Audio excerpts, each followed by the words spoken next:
Mayong adlaw mga binati ug minahal kong matalomnon.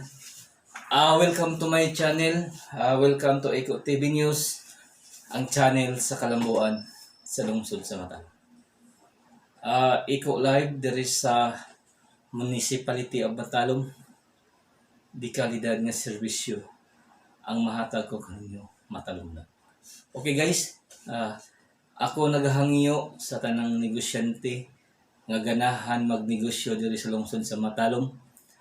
Ang lungsod sa Matalom open kini alang sa mga tanang investor nga ganahan magnegosyo diri sa lungsod sa Matalom.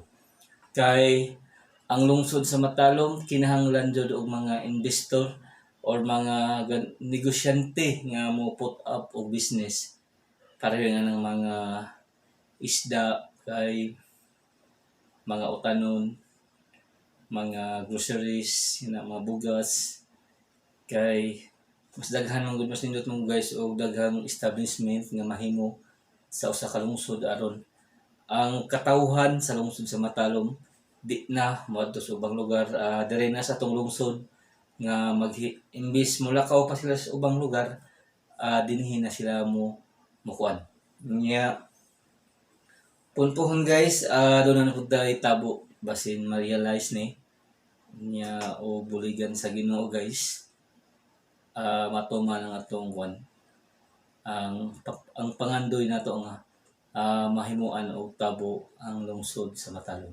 Okay guys, ako naghangyo po sa taga Matalom ato gayong suportahan ang administrasyon kanunay headed by sa atong maabtik nga mayor Eric S. Pahulio o mga kauban. Ato galoy lang suportahan guys aron magpadayon ang kalambuan sa lungsod sa Matalom.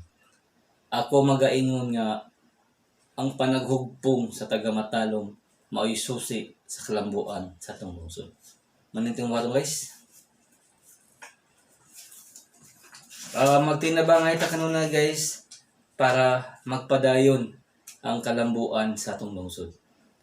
Kay importante man good guys ang pagtinabangay aron adunay kuan natay accomplishment or kuan kay importante guys ang panaghiusa sa usa ka lungsod aron ang natay usa ka target ba usa ka aim nga magmalambuon ang atong lungsod nya. Ato gayong suportahan ang administrasyon kanunay headed by sa atong maabtik nga mayor Eric S. Pahulio ug mga kauban. Okay guys, magtinabangay jud ta para magpadayon ang kalambuan sa lungsod sa Matalom. Once again, thank you and God bless to all Matalom.